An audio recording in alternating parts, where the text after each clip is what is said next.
The morning began like any other at Maggie's diner, that old roadside refuge with faded red booths and a jukebox that hadn't worked since 1998. The smell of bacon grease and burnt coffee hung in the air, mixing with the chatter of regulars. But today, the laughter was thinner, the air heavier. Grace Miller could feel it before anyone said a word, the kind of tension that squeezes your chest and makes every sound too loud. She was pouring coffee for a truck driver when Brenda, the manager, burst out of the office holding a folded letter. Her lipstick was smeared, her voice sharp. "Listen up, everyone," Brenda shouted, waving the letter like a flag. "The rumors are true. The diner's been sold, effective immediately." The room froze. A fork clattered to the floor. Someone in the corner whispered, "Sold? To who?" Grace set down the coffee pot, her hands trembling slightly. "Wait, Brenda, what do you mean, sold? Who would buy this place?" Brenda adjusted her glasses, glancing at the letter again. "Montgomery Holdings," she read aloud. "That's all it says." Every head turned toward Grace. Even she knew that name. Montgomery Holdings belonged to Ethan Montgomery, the billionaire real estate mogul known for buying struggling businesses and gutting them for profit. He didn't fix things. He erased them. A murmur rolled through the diner. "That man's a vulture. Guess we're all fired. What's he want with a dump like this?" Grace tried to smile, to stay calm for the others. "Hey, maybe it's not that bad," she said softly. "Maybe he wants to remodel." Brenda scoffed. "Remodel? Honey, billionaires don't remodel diners. They bulldoze them." Still, Grace couldn't accept it. This place was all she had left. Her mother had worked these same floors before she passed. Grace had learned to walk between these tables, had celebrated birthdays and Christmas mornings right here when her mom couldn't afford a sitter. The diner wasn't just a job, it was home. She turned to the window, watching rain smear the glass. Across the parking lot, a black limousine rolled in, sleek and silent, its chrome grille reflecting the grey sky. The kind of car that didn't belong in their world. Brenda's voice cracked. "Speak of the devil!" The diner door opened, and the bell above it gave a single chime. Conversation died instantly. In walked Ethan Montgomery himself, tall, broad-shouldered, wearing a charcoal suit that probably cost more than the diner's monthly revenue. His expression was unreadable, but his eyes, they were cold, calculating. He didn't look around, didn't greet anyone. He just strode to the center of the room and said, "Good morning. As of today, this establishment is under my ownership." Someone muttered, "Guess that's it then." Ethan continued, his tone smooth and detached. "There will be restructuring. Not everyone will be retained. I'll be reviewing employee performance personally." Brenda forced a nervous laugh. "Well, Mr. Montgomery, we're all honored you're here. This diner's been part of the community for—" He raised a hand. "Save the speech. I'm not here for nostalgia." His eyes scanned the room, then landed on Grace. "You. What's your name?" She hesitated. "Grace Miller, sir." He nodded once, almost to himself. "We'll start with you." The room went utterly still. Grace could feel everyone's eyes on her, the whispering beginning to spread like wildfire. "Start with me?" she asked quietly. Ethan's voice was firm. "Yes, I bought this diner for a reason." Grace swallowed, her throat dry. "And what reason is that?" His jaw tightened, and his words landed like a slap. "To fire you." The entire diner gasped. Grace froze, her coffee-stained apron trembling in her hands as the world around her seemed to tilt. And in that moment, she realized this was not just business. This was personal. The rain hadn't stopped since the day Ethan Montgomery walked into Maggie's diner and tore Grace's life apart. The storm outside had nothing on the one inside her chest. She sat at the tiny kitchen table of her run-down apartment, staring at a stack of unopened bills. The yellow light above flickered, buzzing like an insect trapped in a jar. Every sound, the ticking clock, the hum of the fridge, felt like a countdown she was losing. Across the room, her 6-year-old son Jamie sat on the couch, wrapped in a blanket, sketching with a box of worn crayons. His small face was pale, the faint wheeze in his breathing reminding Grace that his asthma had been worse lately. She kept the nebulizer close, always plugged in, always ready. He looked up. "Mom, did you get in trouble at work again?" Grace forced a smile, though her voice wavered. "No, baby. Mr. Montgomery just wants to make some changes. Grown-up stuff. You don't need to worry." Jamie frowned, his pencil pausing mid-stroke. "You look sad." She brushed a tear before it fell. "I'm just tired, sweetheart. That's all." But tired didn't even begin to cover it. She was exhausted in a way that went beyond sleep. Bone deep, soul deep. Every day was survival. She worked double shifts to keep up with Jamie's medicine, the rent, and the endless hospital bills that always arrived with cold precision and red ink. She looked down at her hand, at the silver locket she never took off. It was small, heart-shaped, engraved with the initials EM, her mother's gift. The only thing she'd kept after the funeral. Inside was a faded picture. Grace as a baby, her mother holding her with that weary smile. There was no father in the photo. There never had been. Grace had asked about him once. Her mother's eyes had clouded, and she'd said, "He was someone who wanted to change the world. But sometimes, the people who want to change the world forget who they hurt along the way." That was the end of it. Every time Grace pressed, her mother would grow quiet, retreating into herself. And now, with her gone, the answers were buried too. The phone buzzed on the counter, startling her. It was Brenda, the manager. Grace answered hesitantly. "Brenda?" Her voice came through tight, nervous. "Grace, honey, listen, the new owner's coming back tomorrow. He asked for a private meeting with you." Grace's stomach dropped. "What? Why? He already fired me." "I don't know, but he sounded serious.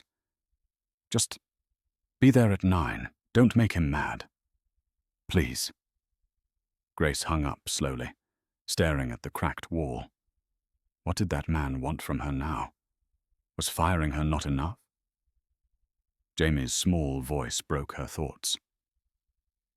"Mom, can I have pancakes tomorrow? The kind with chocolate chips?" She looked at him, his hopeful eyes, his fragile chest rising and falling, and felt something ignite inside her. Fear, yes, but also defiance. "Yeah," she said softly. "You'll get your pancakes." After tucking Jamie into bed, Grace sat by the window, watching the rain smear the city lights. Somewhere out there, in his glass tower, Ethan Montgomery was probably sipping whiskey, not losing sleep over the people he'd crushed. She whispered to herself, "You can take my job, Mr. Montgomery, but you won't take my pride." The locket glinted faintly in the dim light as she held it close to her heart. She didn't know that same engraved heart had once rested in Ethan's hands long before she was born. Tomorrow, their worlds would collide again, and the truth inside that locket would change everything. Morning came grey and cold. The air outside Maggie's diner smelled like wet asphalt and burnt coffee. Inside, the lights flickered to life, one by one, as Grace wiped down the counter. She wasn't supposed to be there.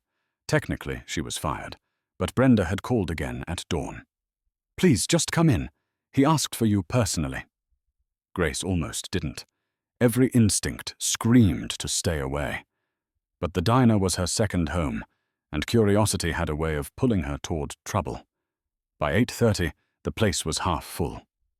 Regulars talked in low voices, glancing toward the door like churchgoers waiting for a sermon or an execution.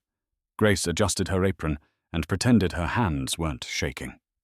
The bell above the door chimed exactly at 9. Ethan Montgomery stepped inside, rain clinging to the shoulders of his black coat. His assistant, a thin man with a tablet, followed close behind. The billionaire's eyes swept the room, cool and detached. No small talk, No smile. Oh, Brenda hurried forward. Good morning, Mr. Montgomery. Coffee? Breakfast? He didn't look at her. No. I'm here for Miss Miller. A murmur rippled through the diner. Grace straightened, forcing her voice steady. That's me. Ethan nodded once. We'll talk in the back. The staff pretended to work, but every one of them was listening as Grace followed him through the swinging door into the kitchen. The smell of grease and dish soap filled the space. The hum of the refrigerator was the only sound until Ethan spoke. I reviewed your employment records, he said, removing his gloves with slow precision. You've been here 8 years. 10, Grace corrected quietly. He glanced up, mildly surprised by her tone. 10 years. Impressive loyalty for a place that's falling apart. She folded her arms. It may not look like much, but this diner means something to people. Sentiment doesn't pay the bills, he replied. Your numbers were decent, but you authorized an unapproved discount on 3 separate checks. Company policy doesn't tolerate that. Grace blinked, stunned.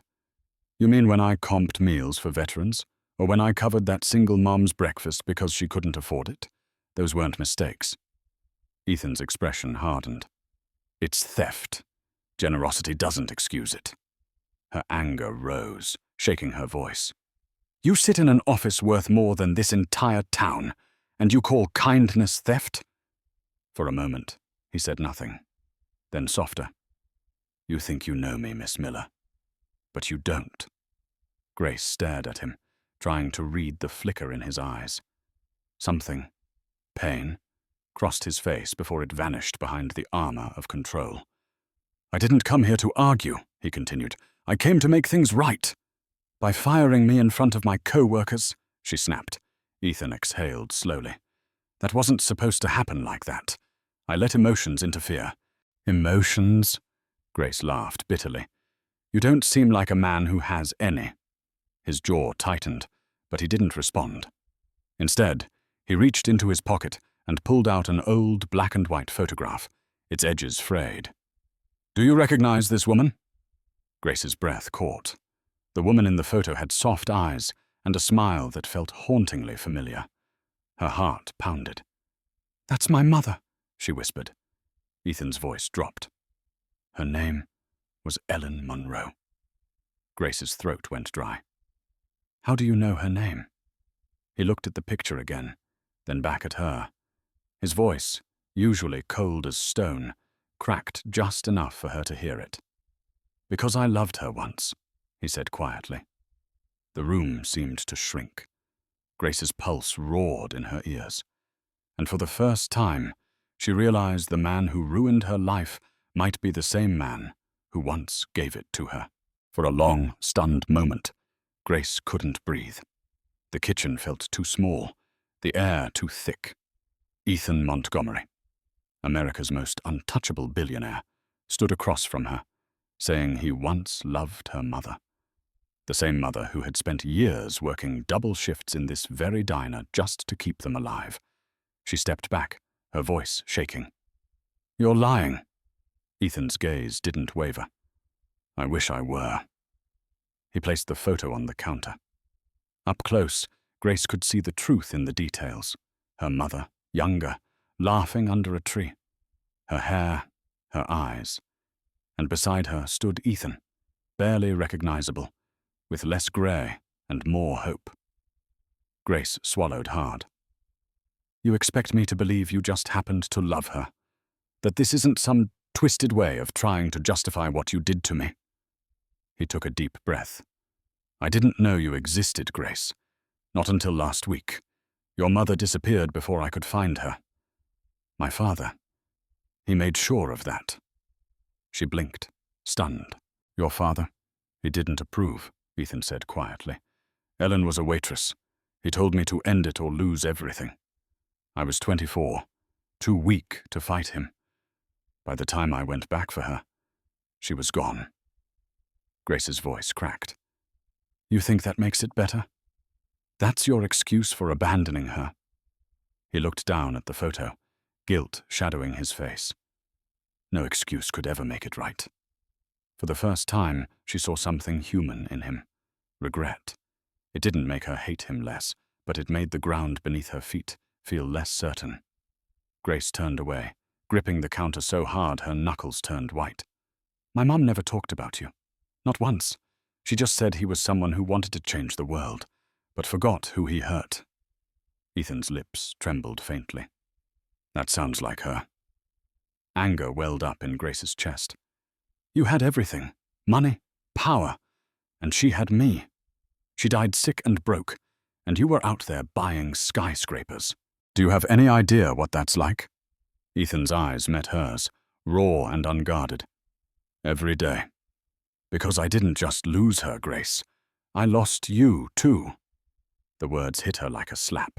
She wanted to scream at him, to tell him he had no right to claim her. But before she could speak, Brenda's voice burst through the kitchen door. Grace, the health inspector's here, and he's saying we might get shut down. Ethan straightened instantly, his mask snapping back into place. Stay here, he ordered. Grace glared. You don't get to tell me what to do. He ignored her and strode out, his assistant trailing behind with a tablet. Grace followed anyway, her pulse pounding. Out front, a man in a state jacket was flipping through papers, pointing to a notice taped on the wall. Violation of Safety Code, Section 12, he said flatly. Effective immediately, this location is under review for closure. The customers gasped. Brenda turned pale. Grace stepped forward. You can't shut us down. Ethan raised a hand. I'll handle it. He pulled out his phone, dialed a number, and spoke with the quiet authority of a man used to commanding the world. Within minutes, the inspector's tone softened, then disappeared entirely. The man apologized, peeled the notice from the wall, and left. The diner buzzed with confused murmurs. Brenda whispered, What just happened? Ethan turned to Grace, his voice low but steady. You're safe. For now. She stared at him, her emotions twisting between gratitude and rage. You think fixing this erases what you've done? You think you can buy redemption? He met her eyes with quiet intensity. No. But maybe I can start earning it. And as he walked away, Grace realized something terrifying. She didn't know if she wanted to stop him. The next morning, the sky was the color of wet steel. Grace arrived at the diner early, heart pounding. She hadn't slept. All night she kept replaying Ethan's words. I loved your mother. Every time she closed her eyes, she saw that photograph on the counter, her mother's laughter frozen beside a younger version of the man who'd destroyed her life. Inside, Maggie's diner felt strange, too quiet. The usual hum of coffee pots and conversation had been replaced by whispers and curious stares. Brenda was standing by the register, wringing her hands. Grace, honey, she said softly. He's coming again today. And he's bringing people. Suits. Cameras. Cameras? Grace frowned. What for? Some kind of PR stunt, Brenda said, shaking her head. They said he wants to restructure the brand image. I don't like the sound of it. Before Grace could respond, the door opened, and Ethan Montgomery walked in, flanked by 3 men in tailored suits and a woman with a clipboard. Flashbulbs popped as 2 photographers followed them inside. Ethan's presence filled the room. Cold, commanding, the kind of authority that silenced even the air. Good morning, he said, voice smooth as glass. As you know, Montgomery Holdings has acquired this establishment. We're here to begin the transition process. The staff huddled near the counter, wide-eyed. Brenda tried to smile. Mr. Montgomery, we weren't told about cameras. We're just a diner, not— Ethan cut her off. This diner will be a symbol of community revitalization, he said, turning to the photographers. And Miss Miller here, he gestured toward Grace, is our example of dedication and resilience. Grace froze. Her name, on his tongue, sounded like a warning. What are you doing? She whispered. He ignored her. This woman has worked here for 10 years, he announced loudly. She's the reason this diner survived this long. Unfortunately, he paused, letting the silence stretch until it hurt. Unfortunately, her recent conduct does not meet company standards. The words hit her like a bucket of ice. Grace blinked in disbelief. Wait, what? Ethan kept talking, his voice calm but sharp enough to cut glass. Records show financial discrepancies, unauthorized discounts, unpaid supplier balances. These are serious matters. Her chest tightened. You know that's not true. We talked about this. The photographers kept clicking. Brenda stepped forward. Mr. Montgomery, maybe this isn't the right place. Silence! Ethan snapped, not looking at her. His gaze locked on Grace. Miss Miller, I gave you a chance to explain yourself. You chose defiance. The entire diner watched as Grace's face flushed with humiliation. The waitress she'd trained, the cook she'd shared cigarettes with during late shifts, even the old man who came in every morning for pie. All of them stared at her like strangers. Please, she whispered. Not like this. Ethan's voice was cold steel. You're dismissed. Effective immediately. Gasps rippled through the crowd. Grace felt her knees weaken. Her throat burned. You're firing me again? In front of everyone? Ethan's jaw tightened. It's business. Business? Her voice cracked, rising. You mean revenge? You just wanted to humiliate me. For a second, something flickered in his expression. Regret, maybe. But it vanished as fast as it came. He turned away.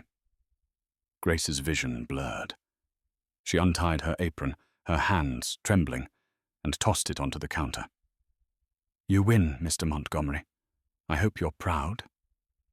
The cameras flashed one last time as she walked out into the rain. The sound of her footsteps echoed across the parking lot. Inside, Ethan stood frozen, surrounded by silence. His assistant leaned close and whispered, Sir, should I have them delete the footage? Ethan didn't answer. His eyes lingered on the door she'd just walked through, and for the first time in years, the billionaire who controlled everything realized he might have just destroyed the one thing he didn't want to lose. The rain hadn't let up. It hammered the roof of Grace's apartment like an accusation. She sat on the edge of her couch, staring at the folded uniform in her lap. The name tag still said, Grace Miller. It used to make her proud. Now, it felt like proof of everything she'd lost. The TV played a morning news segment in the background.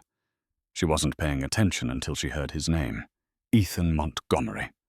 The billionaire seen yesterday at Maggie's diner, where he personally terminated a long-time employee on camera.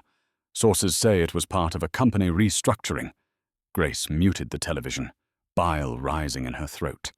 Her humiliation was national news now. Her face had been splashed across every feed, her tearful exit dissected by strangers who didn't know her story. She grabbed her coat, needing air, needing distance. Downstairs, the city felt colder than usual. The rain soaked through her shoes as she walked aimlessly past the corner store, the pharmacy, the playground where she used to take Jamie when her mother was still alive. She ended up at the hospital, Jamie's hospital. Inside, the fluorescent lights buzzed overhead. A nurse greeted her with a sympathetic smile. Miss Miller, you're early for your son's checkup. Grace nodded weakly. I just needed to make sure everything's covered. I lost my job. The nurse hesitated, then lowered her voice. I'm sorry, but the payment plan was already behind. Without new income, his treatment could be delayed. Grace's world went quiet. Delayed, she repeated. You mean stopped? The nurse didn't answer. She didn't have to. Grace left the hospital, trembling. Outside, she leaned against the wall, gripping her phone. Her fingers hovered over Ethan Montgomery's number, the one he'd given her before that last confrontation. In case you ever want to talk, he'd said. She wanted to throw the phone into traffic, but desperation whispered louder than pride. She pressed call. He answered on the second ring. His voice was calm, steady. Grace. She almost hung up. I didn't call for pity, she said. You don't get to feel sorry for me. I don't, he said softly. I called you a mistake, Grace, but firing you was mine. You think admitting that fixes anything? My kid's about to lose his medicine because of you. There was a pause on the line, then a quiet resolve. I can help with that. Her jaw tightened. I don't want your money. Then what do you want? Grace's voice broke. I want you to feel what it's like to lose everything you care about. The way you made my mum feel. The way you made me feel. There was silence on the other end. When he finally spoke, his voice was low. I already have. Before she could respond, he ended the call. Grace stared at her phone, her chest rising and falling. Something about his tone chilled her. It wasn't arrogance this time. It was grief. That night, she found herself back at the diner, standing in the rain outside the dark windows. The closed for renovation sign hung crooked on the glass. She pressed her palm to the door, memories flooding in, her mother laughing behind the counter, the smell of pancakes, Jamie coloring on napkins. A flash of headlights appeared down the street. A black car rolled to a stop in front of the diner. Ethan stepped out, no coat, no entourage, just him, drenched in rain. Grace's heart pounded. What are you doing here? He looked at her for a long moment. I came to tell you the truth. Her throat tightened. What truth? He took a step closer, his eyes searching hers. About your mother. About you. About why I bought this place.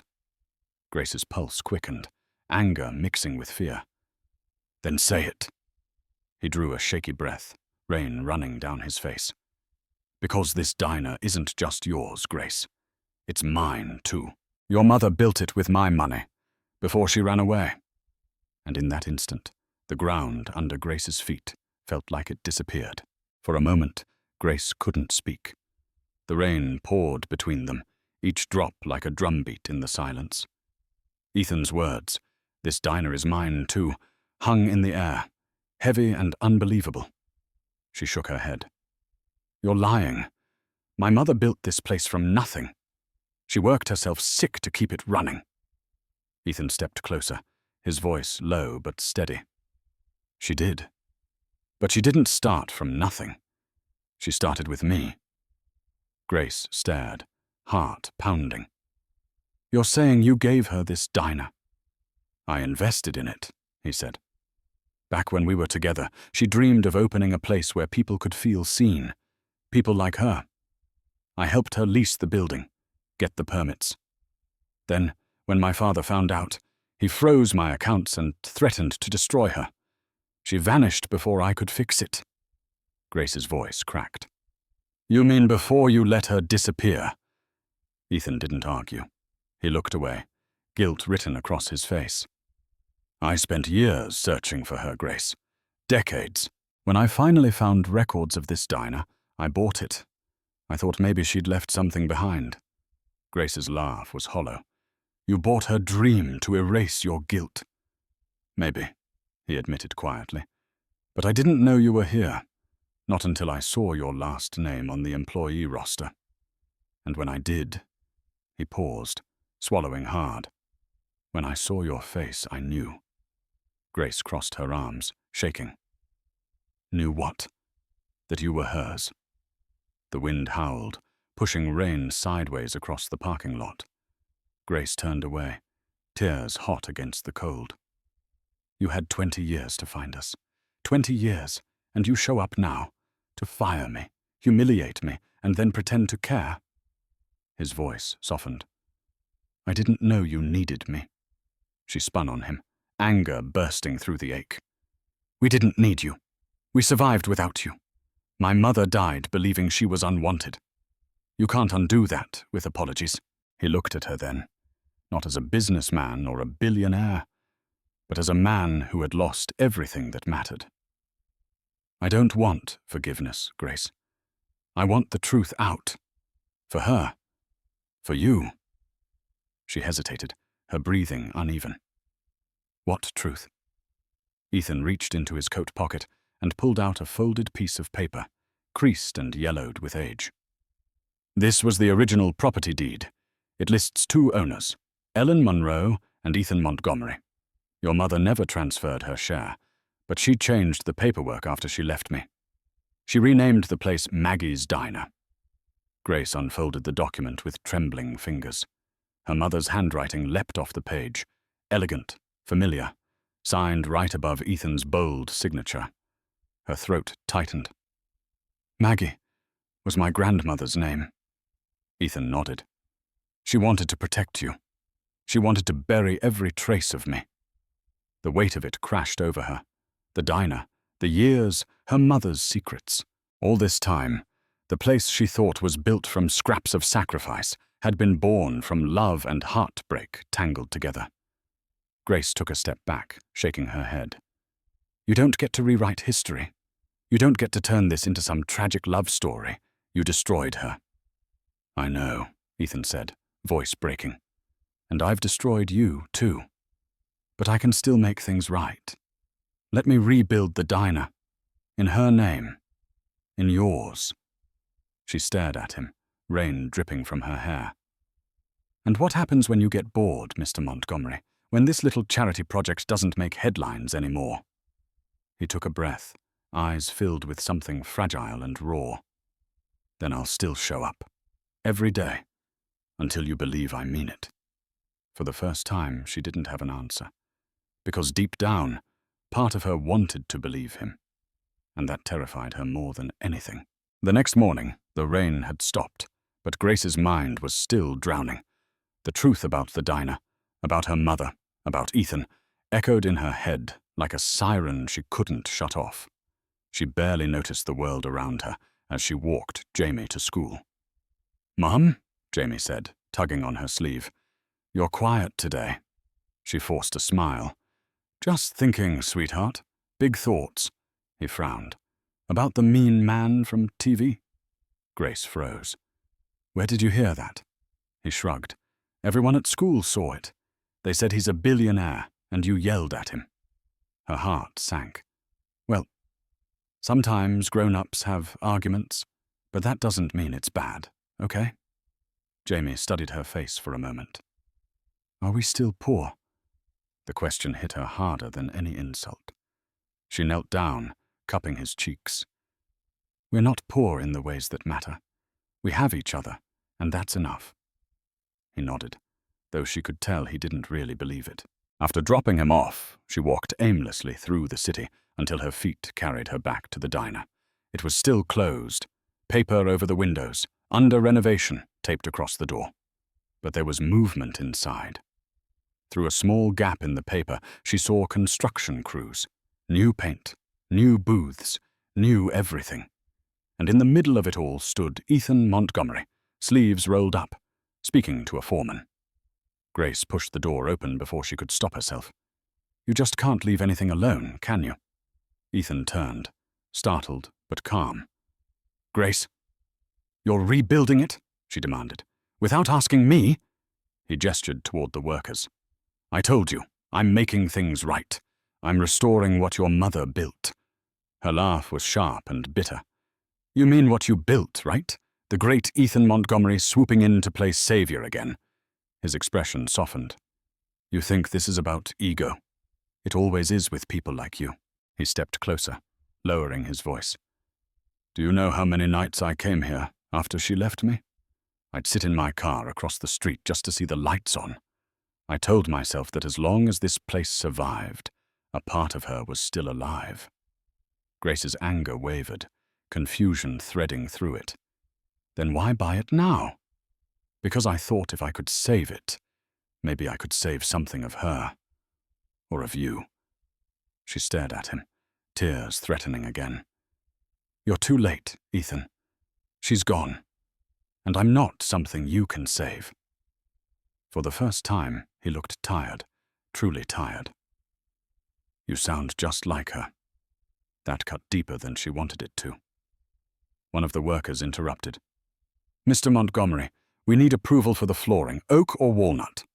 Ethan turned to Grace. You pick. She blinked. Why?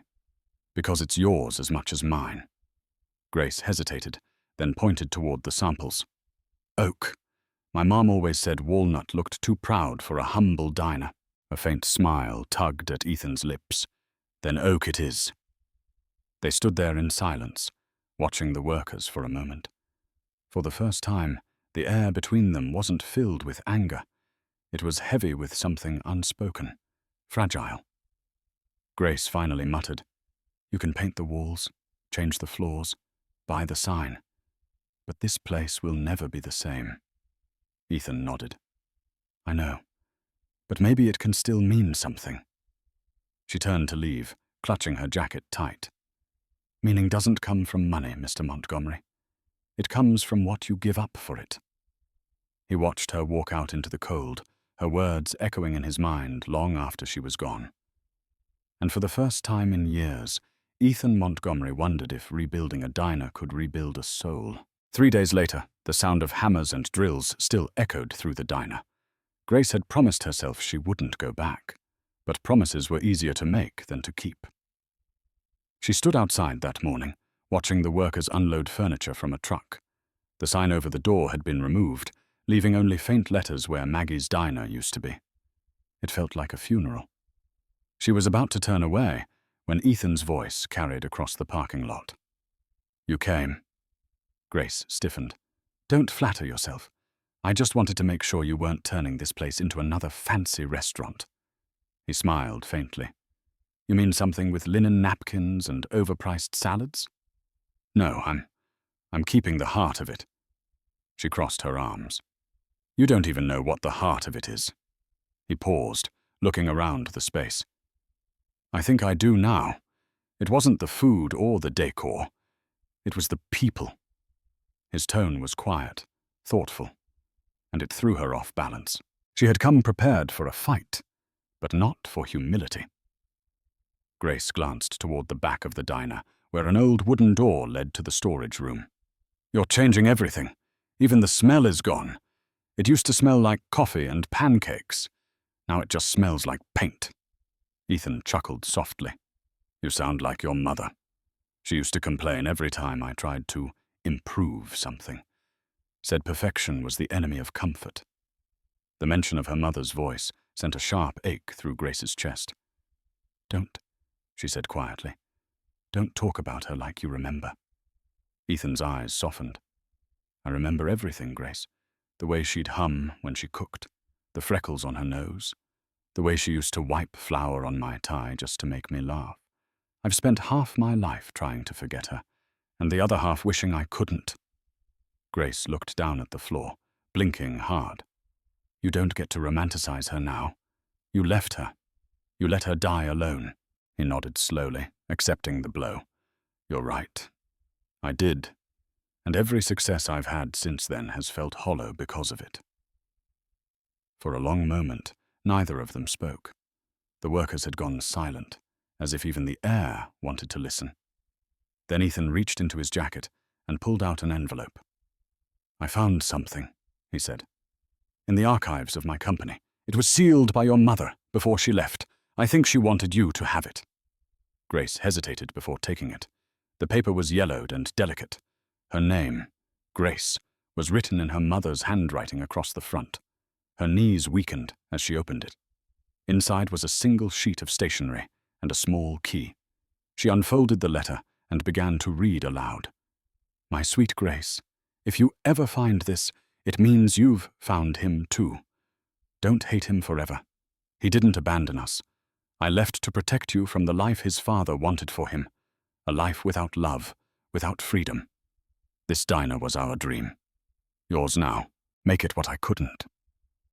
Grace's hands trembled as she read. At the bottom, in faded ink, was a postscript. "The key opens the box under the floorboards. It holds what's truly ours." Her breath caught. She looked up at Ethan, eyes wide. "She left something here." Ethan's voice dropped to a whisper. "Then let's find it." They knelt by the corner booth, prying up the loose boards until they found a small metal box, rusted with age. Grace unlocked it with shaking hands. Inside was a velvet pouch, a photo of her mother and Ethan, and a folded deed, transferring full ownership of the diner to Grace Miller. Her throat closed. "She already gave it to me." Ethan smiled sadly. "Looks like she knew you'd find your way home." And for the first time, Grace didn't feel like a waitress anymore. She felt like an heir to something worth fighting for. The box sat between them on the dusty diner floor, its contents scattered like ghosts of another life. The photo, the pouch, the deed, each piece was a whisper from the past, proof that Grace's mother had loved and feared in equal measure. Ethan picked up the photograph. His thumb brushed across the image of a younger, him and Ellen standing in front of the diner's half-finished sign. "I remember that day," he said softly. "She'd just painted the first coat herself, got more on her overalls than the wall. She said she wanted the place to smell like hard work." Grace took the photo from him, her voice barely steady. "You look happy." "I was." He paused. "We both were, until my father found out." The way he said father made Grace tense. "What did he do?" Ethan hesitated, the muscles in his jaw tightening. "He sent men to threaten her. Told her she'd ruin my future, that she was a distraction. When she didn't back down, he had the diner's first lease voided. She lost everything overnight. That's when she left." Grace's stomach twisted. "So you're saying your father bullied her into running away?" "I'm saying I was too cowardly to stop him," Ethan admitted. "I thought I could fix it later, after I proved myself. But later never came." Grace stared at the floorboards, anger and heartbreak colliding. "She told me you were ambitious, that you wanted to change the world. She never said you were scared." He looked at her, eyes shadowed. "You don't understand the kind of man he was. Power wasn't business to him. It was blood. When he died, I swore I'd never be like him. But the truth is, I became worse." The honesty in his voice disarmed her. She wanted to hate him, but the crack in his armor was too human. She picked up the velvet pouch, opening it carefully. Inside was a gold bracelet, simple, elegant, with a tiny heart charm engraved with the two initials, E+E. Grace whispered, "Ethan and Ellen." He nodded, his voice rough. She wore that every day. Grace's throat burned. She sold almost everything when things got bad. But she kept one thing, a locket. This! She touched the small silver heart around her neck. She said it was a promise. Ethan's eyes softened. "It was. I gave it to her the night I asked her to marry me." Grace froze. "You proposed?" She said yes, he murmured. "But she never got to wear the ring. My father's men showed up the next morning." The diner fell silent except for the faint hum of the new lights flickering above them. Grace sat back against the booth, overwhelmed. The story she'd built her whole life, the one where her father was a ghost and her mother was a martyr, was unraveling into something messier, more real. Ethan looked at her gently. "You don't have to forgive me. I just want you to know what really happened. She didn't run because she didn't love me. She ran because she loved you more." Grace swallowed hard, tears blurring her vision. "You talk like you knew her so well, but you missed her entire life. You didn't see her when she coughed blood at the sink. You didn't see her hands shake from exhaustion. You don't get to rewrite her pain." He didn't argue. He just said, "Then let me make sure no one else has to live like that again. Let me make this diner something she'd be proud of." Grace looked at him through her tears, her heart torn in two directions, between rage and something she didn't want to name. "Do what you want," she said finally, "but don't pretend you're doing it for her." Ethan stood slowly, his voice quiet but sure. "You're wrong, Grace. I'm doing it for you." And as the door closed behind him, Grace realized that every truth she'd uncovered only opened another wound. The next morning began with the sharp buzz of Grace's phone. Dozens of messages lit up the screen. Texts, notifications, missed calls. Her stomach twisted when she saw the headlines plastered across social media. "Billionaire Ethan Montgomery, accused of exploiting waitress who turns out to be his daughter. Scandal at Maggie's diner. Hidden family secret shocks the nation." Grace sat up, the room spinning. She scrolled through photos of herself and Ethan, taken secretly, probably by one of the workers or those reporters who had shown up during the renovations. One picture showed her crying. Another captured him handing her the box they'd found under the floorboards. The internet had turned their private reckoning into a public circus. The door buzzed. When she opened it, Brenda stood there, face pale. "Honey, you need to turn on Channel 7. Grace grabbed the remote.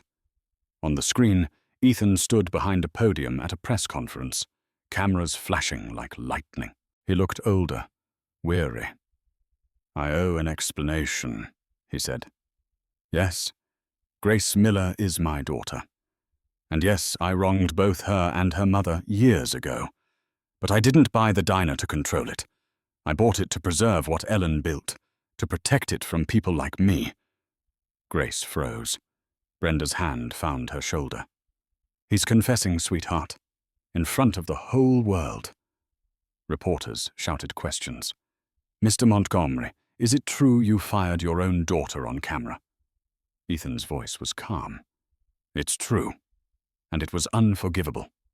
Is it also true that you're funding her son's medical bills?" The question caught Grace off guard. She turned to Brenda. "What?" Brenda blinked. "You didn't know?" Ethan continued speaking on screen. "I can't undo the past, but I can take responsibility for the future. My foundation will now cover health care for the children of every single parent working in any business under Montgomery Holdings. That's my promise to Ellen. And to Grace." Grace sank onto the couch, her heart pounding. She wanted to be furious. She wanted to reject every ounce of help. But behind the polished tone and rehearsed statements, there was something raw in Ethan's face, grief that couldn't be faked. Then another reporter shouted, "Sir, are you stepping down as CEO?" Ethan hesitated. Cameras zoomed in. His voice cracked. "Yes, effective immediately." Brenda gasped. "He's walking away from everything." Grace didn't respond. The sound of applause and chaos filled the living room, but she couldn't hear any of it over the roar in her chest. That afternoon, the knock on her door was soft but steady.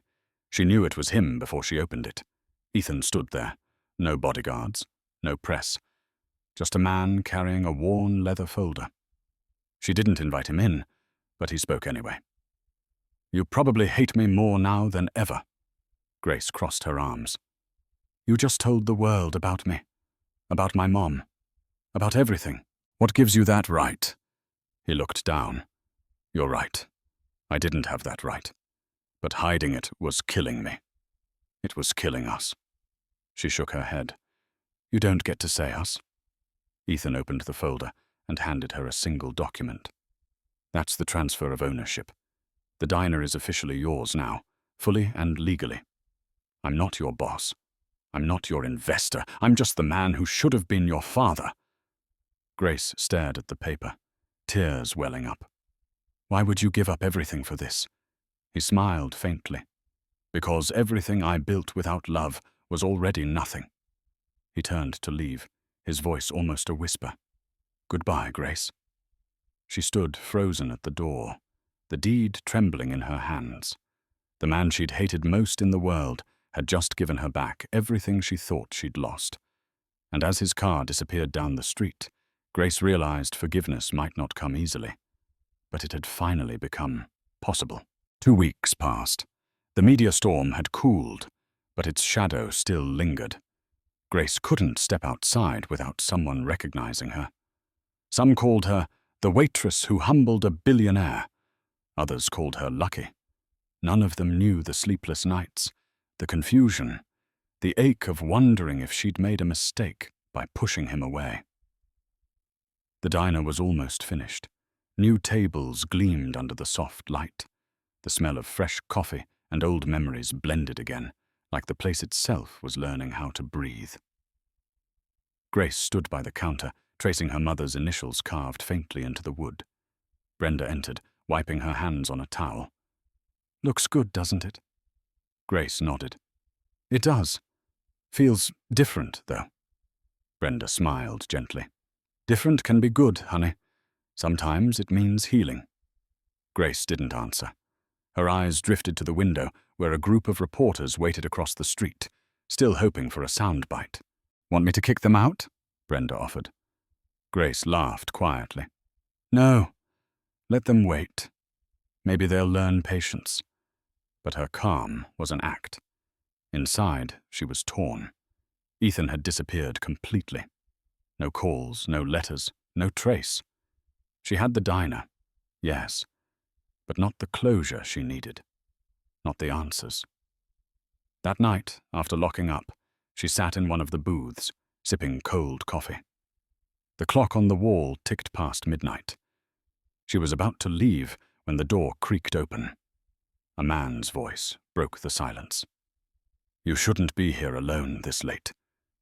Her breath caught. Ethan? He stepped inside, looking thinner, his suit rumpled, his eyes hollowed by sleeplessness.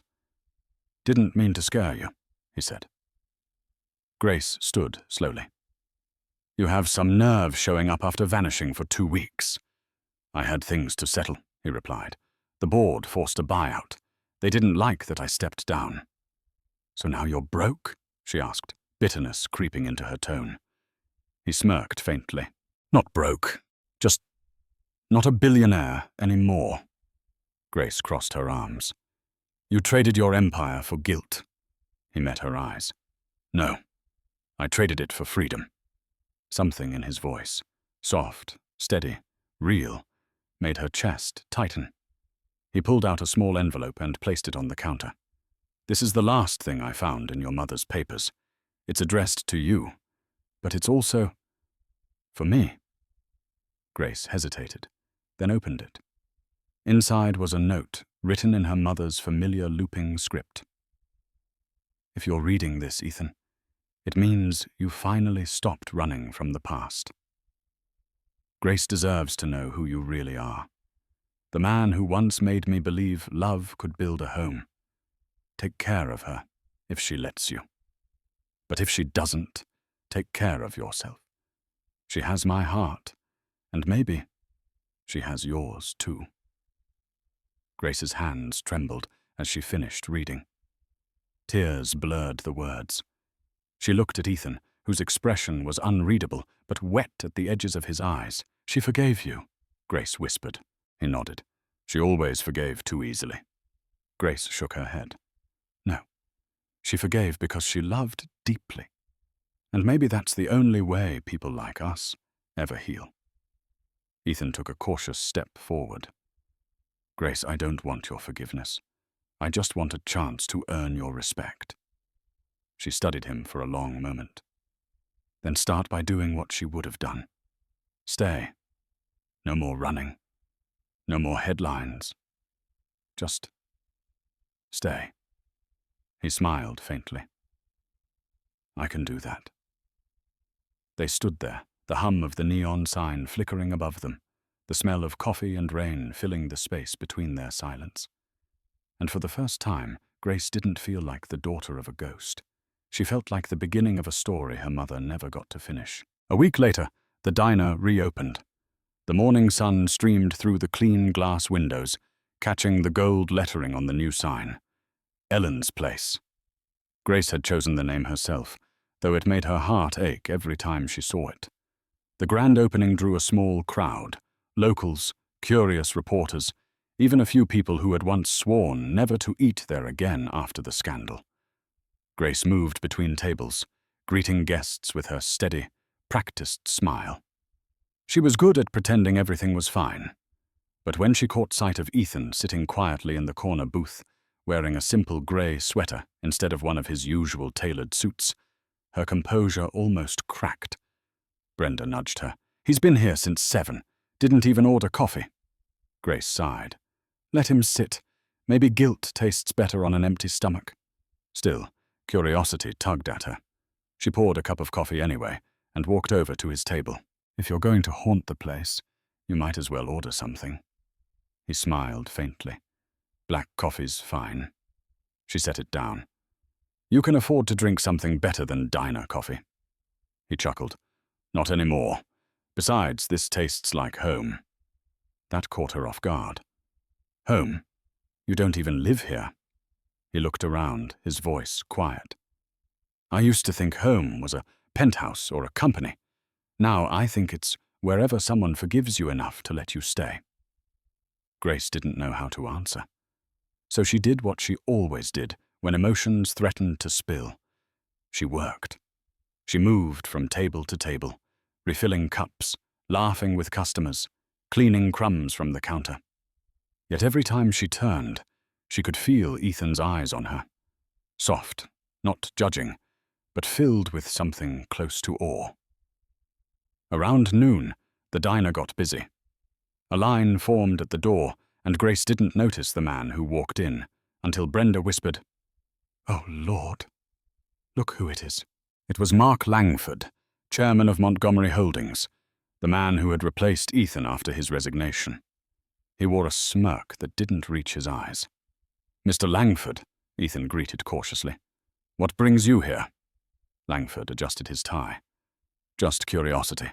Wanted to see what became of my predecessor. Seems you've traded stock markets for syrup bottles." Ethan's jaw tightened. "I came here to build something real." Langford leaned closer. "You've embarrassed this company, Ethan. Investors still call me asking if you've lost your mind. I could fix that with one interview." Grace stepped forward, her voice firm. "Leave him alone. He's done running your company. He's trying to make amends." Langford's smirk widened. "Ah, the famous Waitress. I suppose you think you're his redemption story." The insult stung, but Grace didn't flinch. "No, I'm just someone who stopped letting people like you decide who matters." Langford turned to Ethan. "You see what you've done? You've made a Waitress believe she's your equal." Ethan's reply was sharp, quiet, and devastating. "She's not my equal, Mark. She's better than me." The room fell silent. Langford's face reddened, his composure cracking. Without another word, he stormed out. Brenda let out a low whistle. "Well, that's one way to shut a man up." Grace turned to Ethan. "You didn't have to do that." "Yes, I did," he said. "I spent my life defending the wrong people. It's time I defended the right one." Grace looked at him, really looked at him, and for the first time, she didn't see a billionaire trying to atone. She saw a man stripped of power, but not a purpose. And somewhere deep inside, against her better judgment, her anger began to soften. Because sometimes redemption doesn't start with forgiveness. It starts with standing beside someone when everyone else walks away. The day after Langford's visit, the diner felt strangely calm. The morning rush had faded, leaving behind the smell of pancakes and the low hum of the jukebox. Grace wiped down the counter, lost in thought. The name Ellen's Place glittered on the new sign outside, catching the sunlight just right. She should have felt proud. Instead, unease gnawed at her. For days, something inside her whispered that the story between her and Ethan wasn't finished, that one truth still sat in the dark, waiting to be uncovered. Around noon, Brenda brought in the mail and dropped a thick envelope on the counter. "Looks official," she said. "Came by courier. For you." Grace frowned. The sender's name made her heart skip. Dr. Martin Hall, Genetic Diagnostics Institute. "What in the world?" she murmured, tearing it open. Inside was a folder and a handwritten note. The signature made her freeze. Ethan Montgomery. Grace, the note read. "I know I don't deserve your trust, but before I leave for good, you deserve the truth, without doubt, without question. What's inside this folder will answer everything you never asked me out loud." Her fingers trembled as she opened the folder. At the top of the first page, DNA relationship report. 2 names, Ethan Montgomery and Grace Miller. Her vision blurred as she scanned the result. Probability of paternity, 99.98%. The floor seemed to tilt beneath her. She grabbed the edge of the counter for balance. Brenda rushed over. "Grace, honey, you look like you've seen a ghost." Grace handed her the paper wordlessly. Brenda's eyes widened. "Oh, my Lord. He did a DNA test." Grace's voice was barely a whisper. "He proved it. He's really my father." For a moment, Neither of them spoke. The truth had been right there all along, etched in her mother's locket, in her eyes, in the quiet ache between her and Ethan. But seeing it written in black and white made it real in a way she wasn't ready for. Brenda finally said, "What are you going to do?" Grace shook her head. "I don't know. He said he was leaving, but he didn't say where." She stared down at the report again. He hadn't just left her the truth. He'd left her a choice. That evening, after closing, she drove across town to the address printed on the note. An old townhouse overlooking the harbor. The lights inside glowed faintly. When Ethan opened the door, surprise flashed in his eyes, followed by something softer. "You read it?" Grace held up the report. "You went behind my back." "I had to know," he said quietly. "Not for me, for you. I didn't want you to wonder forever." Her anger flared. "You think a piece of paper fixes everything?" He met her gaze. "No, but it means I finally have the right to say what I should have said the day you were born." Grace's heart pounded. "And what's that?" He stepped closer, his voice trembling. "That I'm sorry I wasn't there. That I loved your mother. And I love you. Even if you never call me your father." For the first time, she saw tears glinting in his eyes. Not performance, not guilt, just raw, unguarded love. Grace's throat tightened. "Why now, Ethan? Why not years ago?" "Because I didn't think I deserved to be her story," he said. "Or yours." The air between them thickened with emotion neither could name. Finally, Grace whispered, "You didn't earn being my father. But you earned the truth." He nodded slowly. "That's all I ever wanted." As she turned to leave, she glanced back at him standing in the doorway, the wind from the harbor tugging at his shirt. For the first time, he looked less like a billionaire, and more like a man who finally found the one thing money could never buy: belonging. By morning, Grace's phone wouldn't stop ringing. She ignored the first 10 calls, but by the 11th, even Brenda's patience cracked. "Honey, you better look at this," Brenda said, switching the TV to the local news. On screen, a confident reporter stood in front of Ellen's place, the sign gleaming behind her. "Breaking story. Documents obtained from an anonymous source confirm that billionaire Ethan Montgomery is the biological father of Grace Miller, the waitress he publicly fired just weeks ago. The revelation has sent shockwaves through corporate and social media circles." Grace's stomach dropped. "Anonymous source? Are you kidding me?" Brenda lowered the volume. "They got the DNA test, Grace. Somehow they got it." Grace ran a hand through her hair, pacing behind the counter. "He must have kept a copy. Maybe his assistant leaked it. This can't be happening." Outside, a small crowd had already gathered. Photographers, journalists, curious onlookers. Someone knocked on the diner's glass door, shouting, "Grace, is it true you're the billionaire's daughter?" Brenda moved to lock the door, muttering, "Vultures." Grace's heart hammered. "This is exactly what I didn't want. My life isn't a soap opera for people to consume." But it was too late. Within hours, the story was everywhere. The waitress who tamed a billionaire, the forgotten daughter, the scandal that rebuilt a legacy. Everyone had a version, but none of them had the truth. By noon, the diner phone rang. Grace hesitated, then answered. "Ellen's place." "Grace." She froze. Ethan's voice, low, steady, but weary, came through the line. "I didn't leak it," he said quickly. "You have to believe me." Her voice shook. "Then how did the press get a sealed medical document, Ethan? How?" "I don't know," he said. "But I'll find out. Just please, stay calm." "Stay calm," she snapped. "They're camped outside my business. My son's school called because reporters are waiting at the gate. I can't even breathe without seeing your face on a screen." He was silent for a moment. When he spoke again, his voice cracked. "Then I'll fix it. I'll take the blame. Just don't let them destroy what we've started." She hung up before she could answer. By afternoon, the chaos grew.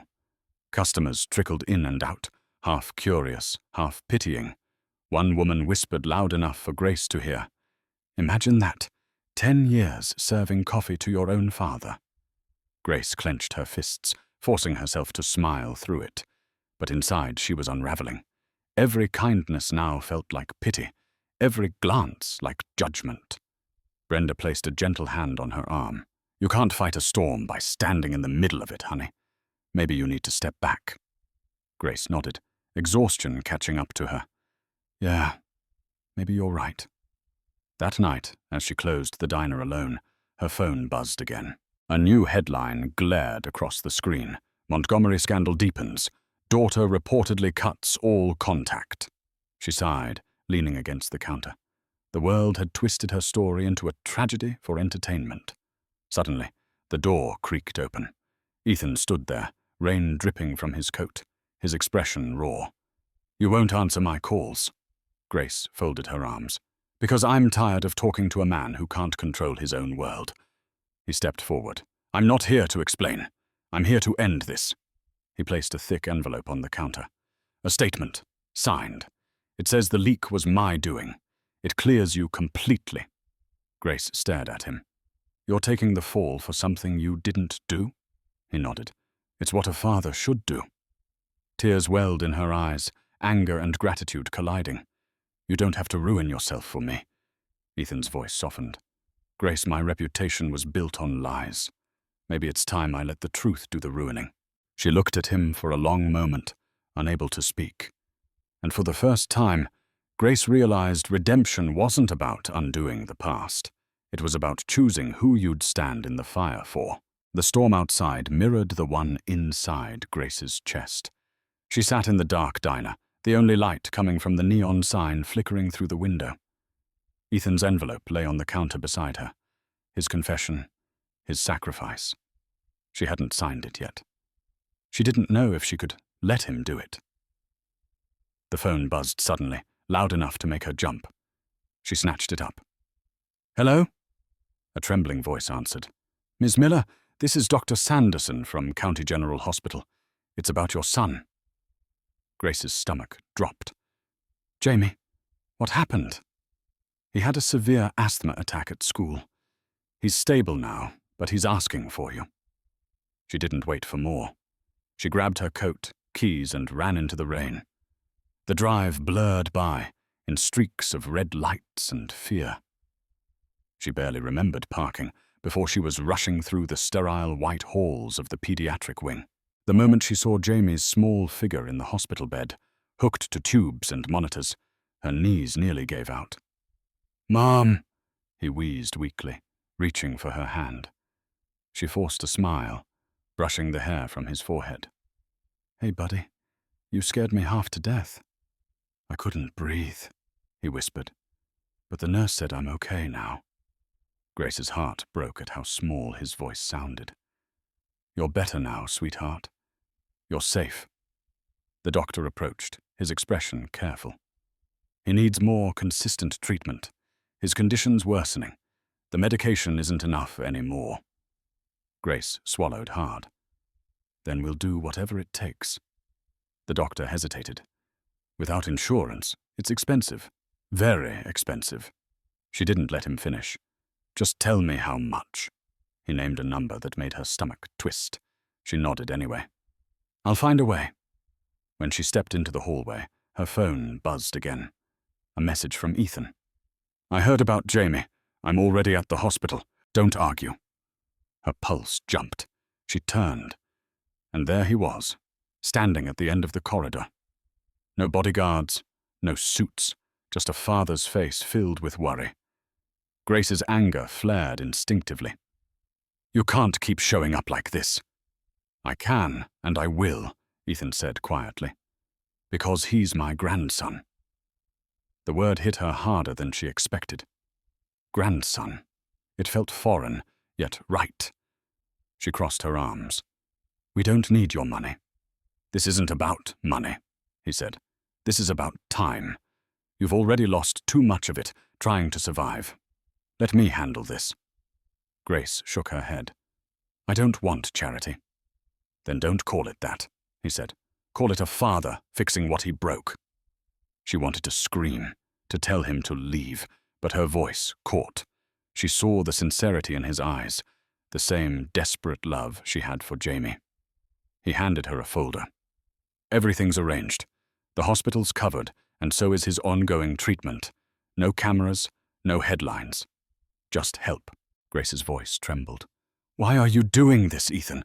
Why do you keep putting yourself through hell for us? He smiled sadly. Because every good thing in my life came from your mother. And you and Jamie. You're what's left of her. Tears welled in Grace's eyes. You can't buy redemption. He shook his head. I'm not buying it. I'm earning it, one heartbeat at a time. She couldn't answer. Instead, she turned and led him into Jamie's room. The boy's eyes lit up. Mom, who's that? Grace hesitated. That's someone who cares about us. Ethan smiled gently.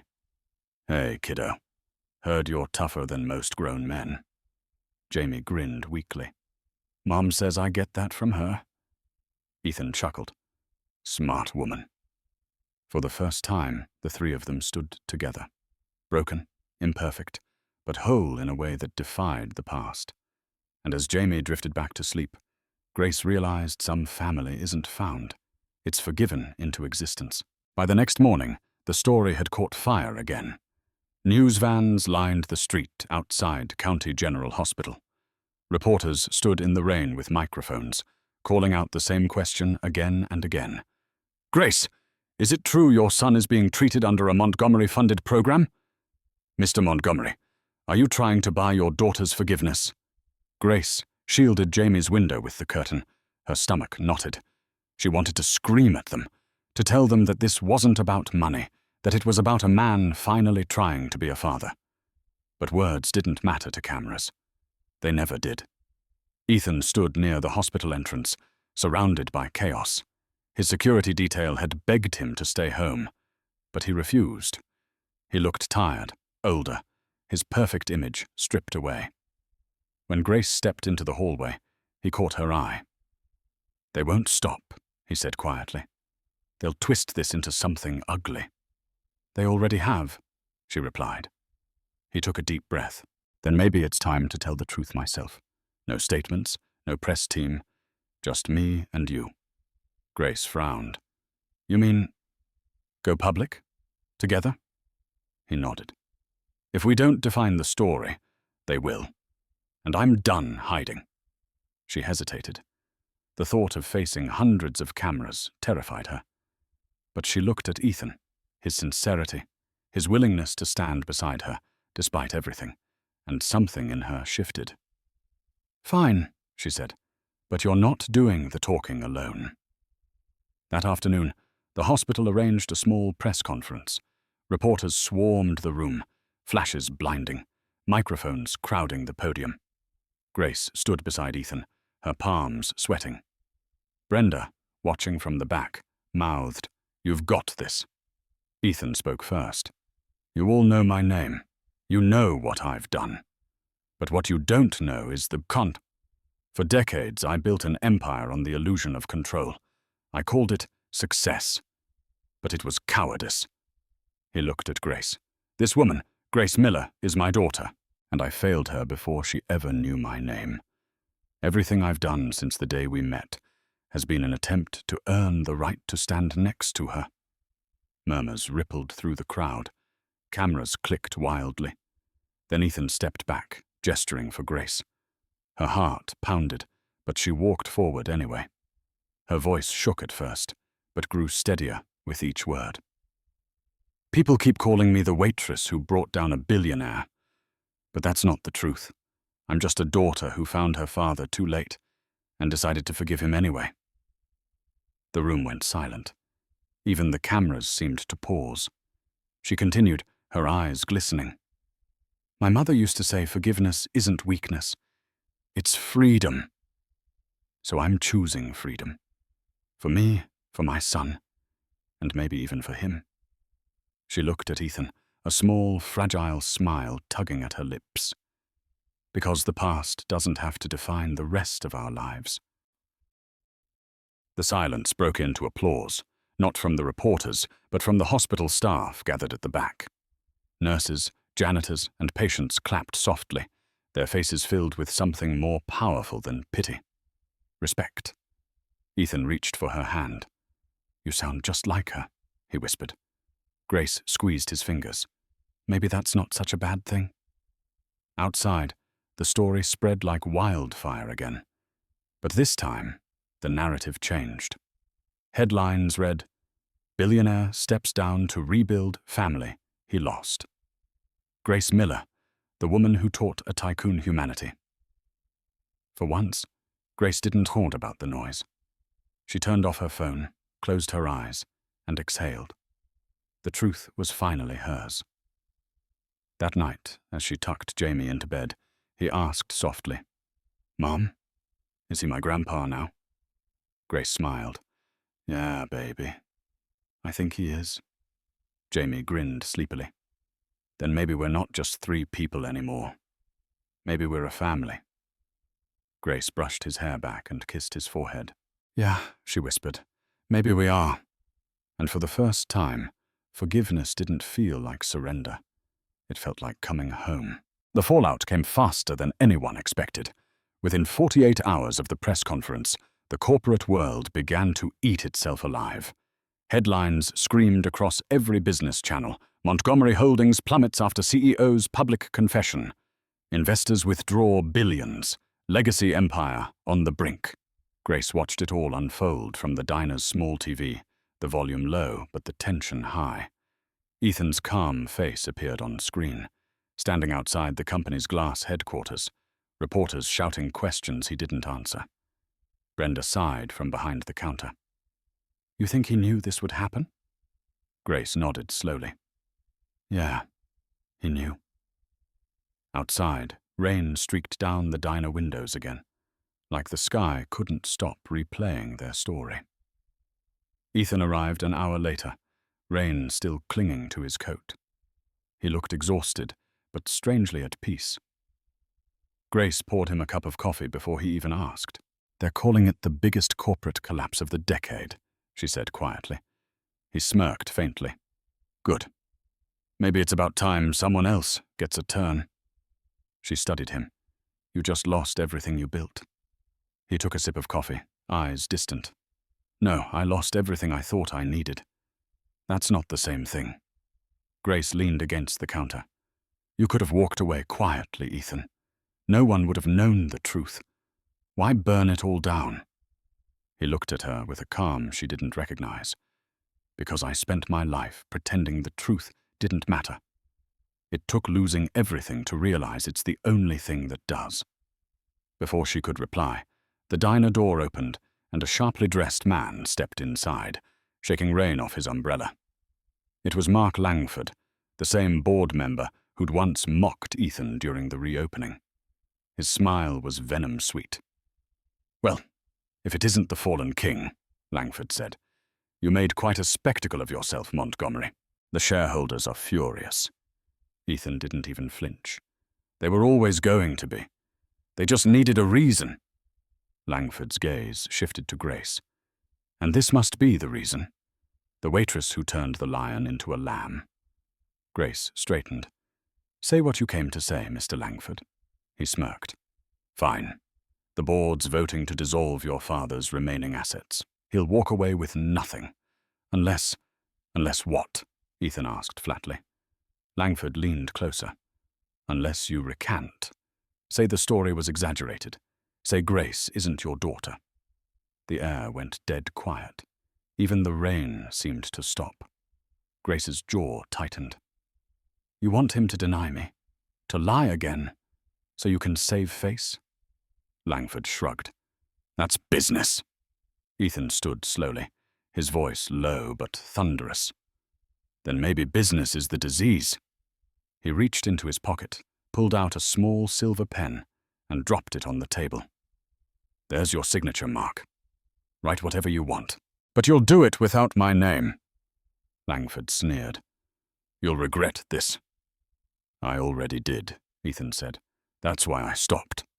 Langford stormed out, slamming the door behind him. Silence filled the diner again. Grace stared at Ethan, her throat tight. You just walked away from everything. He smiled faintly. Not everything. I still have this place. I still have you and Jamie. Her voice softened. You're really okay with losing it all? Ethan nodded, his eyes steady. For the first time, yes. Power kept me chained to ghosts. Letting go means I finally get to live like a man instead of a monument. Grace felt a lump in her throat. Then maybe losing everything was exactly what you needed. He chuckled quietly. Funny. Your mother once told me the same thing. They sat together in silence, the rain washing the world clean outside.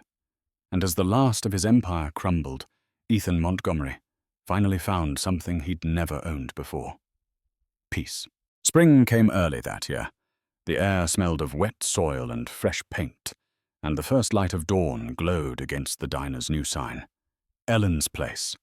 Home is where you're seen. Grace unlocked the door, flipping the sign to open. Sunlight poured through the windows, dancing across the counter where her mother once stood. Every corner had been restored. New chairs, polished silver, but the same warmth that made the place feel alive. Ethan sat in his usual booth, dressed simply in jeans and a worn flannel shirt. He looked like a different man, smaller, freer, more human. You're here early, Grace said, smiling faintly as she poured him coffee. He nodded toward the window. Couldn't sleep. Guess I'm still not used to being normal. She leaned against the counter. Normal looks good on you. He chuckled. That's what your mother used to say when I'd ruin her pancakes. The memory pulled a soft laugh from Grace. She told me that story. You burned them so bad the smoke alarm went off. Ethan grinned.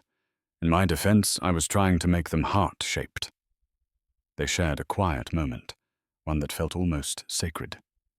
No cameras, no boardrooms, just two people rebuilding something that had been broken for far too long. Brenda came in next, hanging her coat. Morning, you two lovebirds of destiny. Place looks beautiful. Grace rolled her eyes. Brenda, you say that every day. Because it's true every day, Brenda replied. Then she looked at Ethan. And you, don't just sit there like a guest. Grab a towel and make yourself useful. Ethan laughed and actually obeyed, walking behind the counter to help wipe down mugs. Watching him work beside Brenda made Grace's chest tighten with something warm, something she hadn't let herself feel in years. By mid-morning, customers filled the diner. Regulars, travelers, even a few curious faces who'd only known the story from TV. But now, the whispers were kind, admiring. People didn't see a scandal anymore. They saw a family that refused to stay broken. An elderly woman approached Grace at the counter, her voice trembling. Your mother used to serve me coffee every Thursday. I'm glad this place is still here. Feels like she never left. Grace's throat tightened. That's what I want it to feel like. When the woman left, Ethan leaned across the counter. You did it, you know. Did what? Turned pain into purpose. Grace smiled. Maybe. Or maybe pain was just the rent I had to pay for love. Ethan stared at her for a long moment, pride softening his expression. You sound just like her. Jamie burst through the door just then, backpack bouncing, cheeks flushed from the walk from school. Grandpa, he shouted, racing toward Ethan. Ethan's face lit up like sunlight breaking through clouds. Hey, champ! He scooped Jamie into a hug, laughing when the boy handed him a crayon drawing of the diner. Look, Mom, I drew us all. You, me, Grandpa, and Grandma in heaven watching over the pancakes. Grace bit her lip, tears threatening. It's perfect, baby. Ethan held the drawing carefully, as if it were made of gold. You're quite the artist. Jamie nodded proudly. I'm going to hang it right there. He pointed to the wall near the window, where the morning light always hit. As the boy taped it up, Grace and Ethan stood side by side, watching him. The silence between them wasn't heavy anymore. It was full. Grace finally said, You know, I think she'd be proud of us. Ethan nodded slowly. I think she already is. Outside, The world moved on. Inside, laughter filled the air, mingling with the clatter of dishes and the smell of fresh coffee. For the first time, Grace didn't feel haunted by her mother's memory. She felt guided by it, rooted in it. And as sunlight poured through the diner's glass, she knew that love, once broken, could still be built again, stronger, steadier, and finally free. A year later, Ellen's place was no longer just a diner. It was a landmark. The walls were covered with photos of the town's people, their smiles frozen in laughter, their stories stitched into the heart of the place. Grace had built a community, just like her mother once dreamed. The morning rush had faded, leaving only the soft clatter of dishes and the hum of an old radio playing something easy and slow. Grace stood behind the counter, balancing the books while Brenda refilled salt shakers. "Busy year, huh?" Brenda said with a grin. Grace nodded, tired but glowing. "Yeah. Feels like 10 years packed into 12 months. Brenda leaned closer. "And Ethan?" Grace smiled faintly. "He's doing good. Volunteers at the youth center now. Still burns pancakes, though." They laughed, the sound warm and full. The bell over the door jingled, and Ethan walked in, wearing his favorite flannel, a box of pastries in his hands. "Peace offering," he said, setting them down. Grace raised an eyebrow. "You trying to bribe me or Brenda?" "Both," he said, grinning. "Figured I'd cover my bases." Jamie ran out from the back, his hair messy and his hands covered in syrup. "Grandpa, Mom says you're helping me with homework tonight." Ethan groaned dramatically. "Math again? That's cruel and unusual punishment." Grace smirked. "Consider it character building." The boy laughed and hugged him, then ran off again, leaving sticky handprints on Ethan's sleeve. Ethan just shook his head. That kid could outtalk Congress. Grace looked at him fondly. "He gets it from you." Ethan's face softened. "He gets his heart from you.